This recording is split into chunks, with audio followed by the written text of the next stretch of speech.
Hey there, all you volleyball fans. It is Wednesday, November 9th, 2011. You're watching Volleyball News on the KSMAC video channel, recorded in the city of Mississauga in Ontario, Canada. And you're looking at your screen. You see FIVB World Cup from Japan 2011. How's it going? I am here to recap what happened on Day 5. Well, it's not Day 5. It's the 5th round. They have some off days now, so I'll just call it Round 5 is now completed, and that means each team has now played 5 matches. But don't worry, we're not even halfway through because each team is going to play 11 matches at the end of this tournament. Okay, what happened last night? Way ahead of us there in the time zone in Japan. China played first. They beat Argentina 3-0. That was pretty much a given. Korea won their very first match, but they played Kenya. They won 3-0. So that was pretty easy. I didn't even watch those matches. I was asleep, but I figured, hey, that's going to happen. But I woke up. I was tired and sleepy, but I woke up because the next matches were big. Okay, Italy played Argentina. They won 3-0. That was pretty much a given. Italy, well, I'm going to tell you, but they're the top team right now.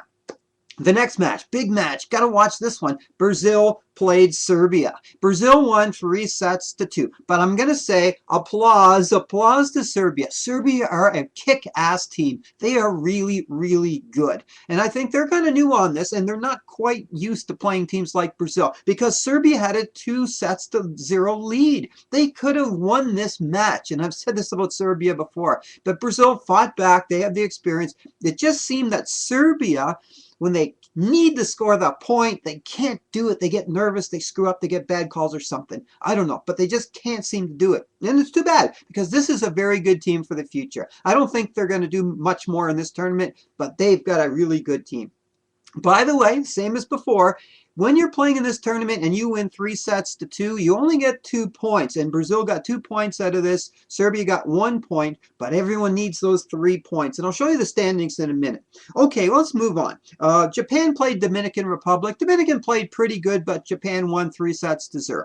And then the big match, not so much a surprise, but the big match, Germany played the USA. Germany won 3 sets straight. 3 in a row against the USA. I think the one game, well, the first set went 32-30 in score. It was that close. And the difference was the USA lost and they lost momentum.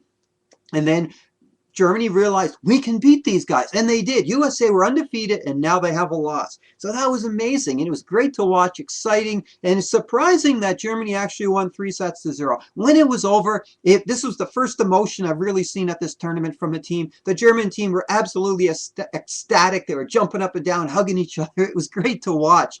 The coaches actually came off the bench and started hugging the girls. And I swear there were more coaches than players. I don't know where they all came from, if they have trainers and doctors and who knows what else. But they're all out there and they had a great time. This is a big win for Germany and they needed it. Okay, so that was pretty interesting. The only thing I can talk about is Brazil. You know, they've almost lost to Korea the night before. Maybe Serbia thought they could beat them, played better. Brazil have got to pick up their socks or sneakers or shoes, whatever you want to call it, because they could find themselves not in the top 3 if they're playing the way they continue to play. Okay, this is the exciting part now, right? Let's jump to the standings. That's the bottom 6 right now. Those are the teams that probably have no shot at making it. As you can see, well, Kenya and Algeria still at 0 points, but Korea's up there with 4 points. Points are important, and that's what everyone's going by. And Serbia, 8 points, not too bad there, but I don't think they have a shot anymore unless they just destroy all their opposition from now on. Well, we'll see. But that's kind of how it's going for them. There's what you want to see. The leaderboard. Italy now in first place, 14 points, 5-0. Not a bad record. The USA jumped down to second place. They got the 12 points, 4-1. China up there too. Those other 3 teams, Germany, Brazil, and Japan, I mean, they are close, neck and neck. Any one of them could finish, well, top 2 or 3, or that's what you need to make it to the Olympics, the top 3. That's why I have that line across the middle. Teams above that line are going to the Olympics. Teams below it will have to try it in a different tournament. So check out the standings one last time. It's all very close, but when the teams play each other in the next coming week, it's going to be really important. Okay, we're going to be an off day tomorrow. Tomorrow, Thursday, is an off day, but Friday we pick up the action for the next round. And there you go. There you can see the rounds. What I'm pointing out in those red arrows are the games you should really watch. Brazil, China, both at 4-1. This is crucial for both of these teams.